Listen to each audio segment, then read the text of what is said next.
Good morning बच्चों। आज की इस क्लास में हम कक्षा 7 विज्ञान के पाठ 10 जीवों में उत्सर्जन, इस पाठ के आपने पाठ पढ़ लिया होगा। इसके आज हम महत्वपूर्ण प्रश्नों को लेंगे। जितने भी इसमें महत्वपूर्ण प्रश्न हैं उनको हम लेंगे।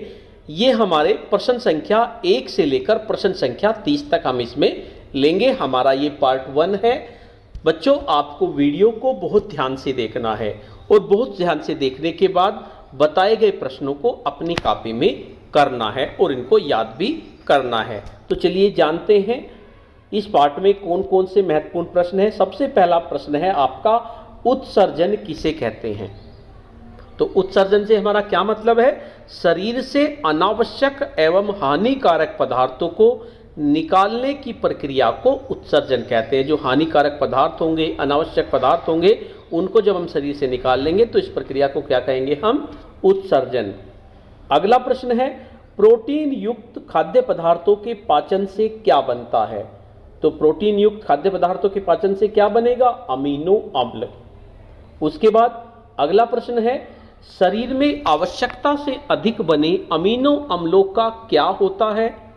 जो आवश्यकता से ज़्यादा अमीनो अम्ल अगर बन जाते हैं तो क्या होगा? अगर हम प्रोटीन युक्त खाद्य पदार्थ बने खाएंगे तो ज़्यादा से ज़्यादा अमीनो अम्ल बनेंगे और ज़्यादा बन जाएंगे तो क्या होगा? ये अमीनो अम्ल यकृत द्वारा यूरिया में बदल दिए जाते हैं। फिर इस यूरिया को शरीर से बाहर निकाल दिया जाता है। उसके बाद अगला प्रश्न है, यूरिया के अधिक मात्रा से शरीर का कौन सा रोग हो जाता है। अगर यूरिया आपके शरीर में ज़्यादा बन रहा है तो कौन सा योग होगा? तब यूरेमिया रोग हो जाता है। अगला प्रश्न है, रक्त को छानने की क्रिया किस अंग द्वारा की जाती है। तो रक्त को छानने की जो क्रिया होती है वो हमारी किडनी अर्थात वृक्क करता है। उसके बाद अगला प्रश्न है, शरीर में कौन कौन से अंग मिलकर उत्सर्जन अंग बनाते हैं। तो शरीर में वृक्क हुआ, मूत्र वाहिनियां हुई, मूत्राशय हुआ और मूत्र मार्ग हुआ, ये सब मिलकर उत्सर्जन तंत्र बनाते हैं। अगला प्रश्न है, वृक्क किस आकार के होते हैं और कहाँ स्थित होते हैं। तो वृक्क सेम के बीज के आकार के होते हैं, जो कमर के ऊपर रीढ़ की हड्डी के दोनों ओर स्थित होते हैं। सेम के बीज जैसे होते हैं आपके, इसी आकार के होते हैं और कमर के ऊपर रीढ़ की हड्डी के दोनों तरफ ये होते हैं। उसके बाद अगला प्रश्न है, मानव शरीर में कितने जोड़ी वृक्क होते हैं। तो मानव शरीर में एक जोड़ी वृक्क होते हैं, यानी 2 वृक्क आपके होते हैं। अगला प्रश्न है, मनुष्य के प्रमुख उत्सर्जन अंग क्या हैं। तो मनुष्य के जो प्रमुख उत्सर्जन अंग हैं वे वृक्क होते हैं। अगला प्रश्न है, वृक्क के अलावा और कौन से उत्सर्जन अंग का कार्य करने में सहायक है। तो ये आपके त्वचा, फेफड़े, यकृत और बड़ी आंत, ये भी आपकी उत्सर्जन का कार्य करते हैं। अगला प्रश्न है, अमीबा व पैरामीशियम किस प्रकार के जंतु हैं। तो अमीबा और पैरामीशियम एक कोशीय सूक्ष्म जंतु होते हैं। अगला प्रश्न है, उत्सर्जी अंग किसे कहते हैं। यानी उत्सर्जन की क्रिया जिन विशेष अंगों के द्वारा होती है उन्हें उत्सर्जी अंग कहते हैं। अगला प्रश्न है, अमीबा, पैरामीशियम, स्पंज, हाइड्रा एवं अन्य मछलियों में मुख्य उत्सर्जी पदार्थ क्या होते हैं। तो अमीबा, पैरामीशियम, स्पंज, हाइड्रा में मुख्य उत्सर्जी पदार्थ कौन से होंगे? इनमें उत्सर्जी पदार्थ होता है अमोनिया। सीपी एवं घेगा में उत्सर्जी पदार्थ क्या होते हैं। सीपी और घेगा में जो उत्सर्जी पदार्थ होता है वो होता है अमीनो अम्ल। किन जीवों में यूरिया मुख्य उत्सर्जी पदार्थ होता है। सभी स्तनियों एवं वयस्क उभयचरों में यूरिया जो होता है मुख्य उत्सर्जी पदार्थ होता है। जैसे मनुष्य में सबसे उत्सर्जी पदार्थ क्या होगा? यूरिया। अगला प्रश्न है, पक्षियों एवं सरीसृपों में मुख्य उत्सर्जी पदार्थ क्या होता है। तो पक्षियों और सरीसृपों में मुख्य उत्सर्जी पदार्थ होगा यूरिक अम्ल। अगला प्रश्न है, चपटे कर्मियों में किस अंगों द्वारा उत्सर्जन होता है। तो चपटे कर्मियों में उत्सर्जन होता है वृक्कों द्वारा, आदि वृक्कों द्वारा। उसके बाद अगला प्रश्न है, केंचुए का उत्सर्जी अंग क्या है। तो केंचुए का जो उत्सर्जी अंग होता है उसको कहते हैं उत्सर्गिकाएं। अगला प्रश्न, कीटों में उत्सर्जन किसके द्वारा होता है। तो कीटों में जो उत्सर्जन होगा वो मैल पीघी नलिकाओं द्वारा होगा। अगला प्रश्न है, मनुष्य में मूत्र का निर्माण कहाँ होता है? तो मनुष्य में जो मूत्र का निर्माण होता है वो वृक्क में होता है।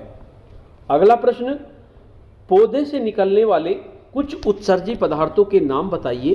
तो पौधे से जो उत्सर्जी पदार्थ निकलते हैं उनमें हींग, रेजिन्स, लेटेक्स, गोंद, ये सब उनके उत्सर्जी पदार्थ होते हैं। उसके बाद अगला प्रश्न है, मूत्र का संगठन क्या होता है?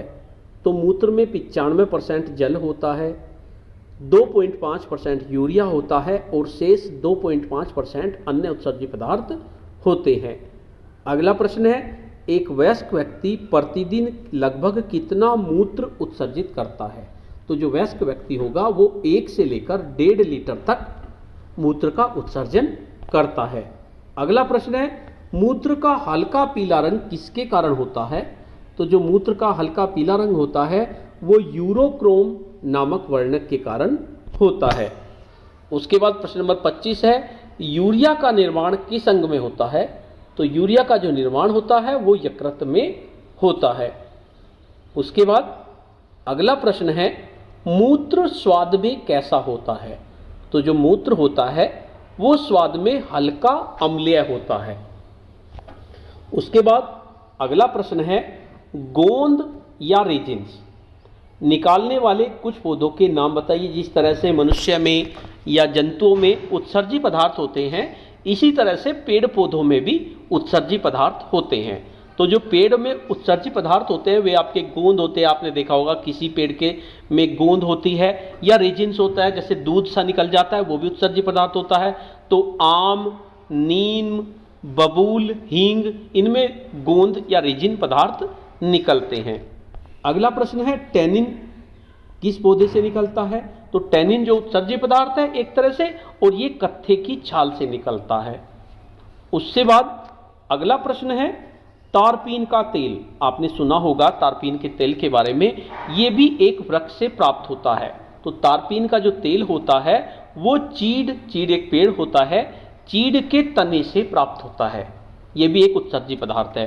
उसके बाद अगला प्रश्न है, बिंदु स्राव किसे कहते हैं?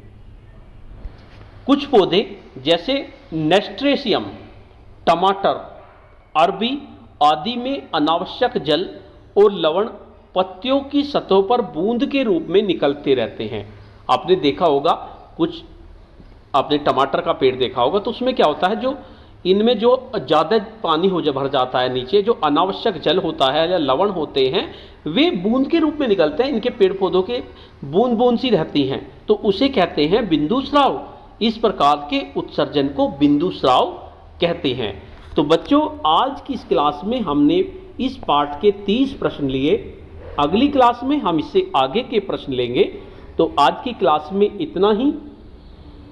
इनको प्रश्नों को आप ध्यान से देख लीजिए और इसके साथ साथ अपनी कॉपी में भी कर लीजिए।